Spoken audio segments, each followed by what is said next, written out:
حديث نمبر 260 حدثنا الحسين بن محمد الحريري قال حدثنا سليمان بن حرب قال حدثنا حماد بن سلمة عن حميد عن بكر بن عبد الله المزني عن عبد الله بن رباح عن أبي قتادة رضي الله عنه أن النبي صلى الله عليه وآله وسلم كان إذا عرس بليل اضطجع على شقه الأيمن وإذا عرس قبيل الصبح نصب ذراعه ووضع رأسه على كفيه. حضرت ابو قتادہ، پہلے ان کے بارے میں لکھ لیجئے پھر ہم پڑھتے ہیں حدیث شریف. ابو قتادہ الحارث بن ربعی، ابو قتادہ الحارث بن ربعی الخزرجی الانصاری. پھر نام کہہ رہا ہوں، ابو قتادہ الحارث بن ربعی الخزرجی الانصاری. یہ جنگ بدر اور باقی سارے جنگوں میں شریک رہے رسول اکرم صلی اللہ علیہ وآلہ وسلم کے ساتھ، اور مولا علی علیہ السلام کے ساتھ بھی تمام فتن کے جتنے تینوں جنگ ہوئے تھے مولا علی علیہ السلام کی خلافت میں، وہ ساری جنگوں میں مولا علی علیہ السلام کے ساتھ ہی رہے. جی 7 جنگوں میں شریک رہے. مدینہ شریف میں آپ کا انتقال ہوا 54 ہجری کو. حضرت ابو قتادہ رضی اللہ تعالی عنہ کا 54 ہجری کو حضرت ابو قتادہ رضی اللہ تعالیٰ عنہ مدینہ شریف میں انتقال کر گئے.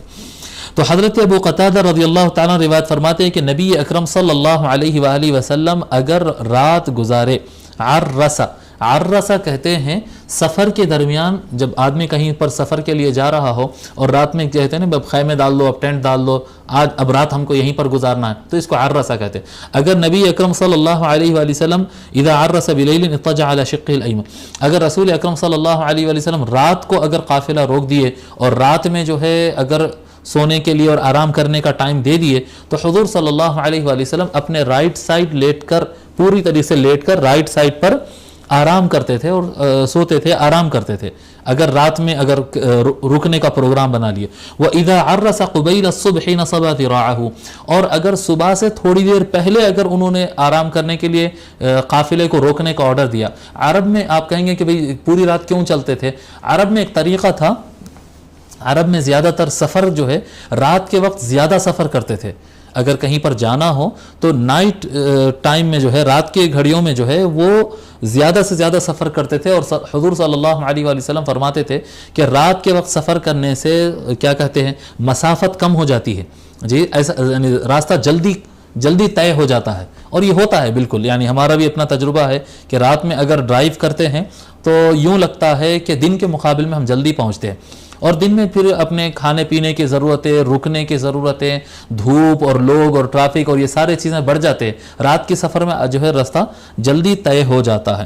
تو اگر نبی اکرم صلی اللہ علیہ وآلہ وسلم رات بھر اگر سواری کو چلاتے رہے اور صبح ہونے سے یعنی فجر سے تھوڑی دیر پہلے اگر کیا کہتے ہیں سفر کو روکنے کا حکم فرماتے تو نصب ذراعه ووضع رأسه على كفه، تو رسول اکرم صلی اللہ علیہ وآلہ وسلم لیٹ کر آرام نہیں کرتے تھے. جیسا ہم بتائے کہ رات کے ابتدائی حصے میں اگر روک لیے تو پورا لیٹ کر آرام لیتے تھے، بالکل جیسا سویا جاتا ہے. اور اگر صبح سے تھوڑی دیر پہلے، فجر سے تھوڑی دیر پہلے اگر قافلے کو روکے تو رسول اکرم صلی اللہ علیہ وآلہ وسلم بیٹھ جاتے اور اپنے ہاتھ کو کھڑا کرتے، ایسا اپنے ہاتھ کو ایسا کھڑا کر کے اپنا سر اس پر رکھ کے آرام کرتے ایسا.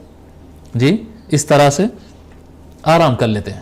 یعنی باضابطہ لیٹ کر آرام نہیں کرتے، کیونکہ لیٹ کے آرام کرنے میں جو ہے پھر کیا کہتے ہیں جو تہجد پڑھنے والے لوگ ہوتے ہیں ان کی تہجد چھوٹ جاتی ہے، اور جو فجر پڑھنے والے لوگ ہوتے ہیں ان کی فجر چھوٹ جانے کا اور گہری نیند لگ جانے کا امکان ہے. تو اگر فجر کی نماز کے انتظار میں کوئی بیٹھے جی اور تھوڑا بہت آرام کرنا بھی، اب جیسے عام طور پہ رمضان میں، خاص طور پر رمضان میں اس کی بار بار ضرورت پڑتی ہے کہ بندے جو ہے اٹھتے ہیں اور سب تیاری وغیرہ کرتے ہیں اور سحری کر لیتے ہیں، سب کچھ ہو جاتا ہے. اب فجر کا وقت شروع ہونے کے لیے 15 منٹس باقی ہے، 20 منٹس باقی ہے، 10 منٹس باقی ہے. یہ جو 10-15 منٹ ہوتے ہیں یہ بہت بھاری گزرتے ہیں، سب پر نہیں، بعض لوگ پر بہت زیادہ بھاری گزرتے ہیں اور آنکھ بند ہوتے رہتے. چلو بھائی تھوڑا آرام کر لیں گے. اگر یہ تھوڑا آرام بستر پر یا صوفے پر لیٹ کر کیا جائے تو نیند لگ جاتی ہے، اٹھے تو پھر وضو کرنا پڑے گا، اور اگر نہیں اٹھے تو پھر فجر کی نماز قضا ہو جاتی ہے. تو اس کے لیے بہتر طریقہ یہ ہوتا ہے کہ آدمی بیٹھ جائے اور بیٹھ کر اس طرح سے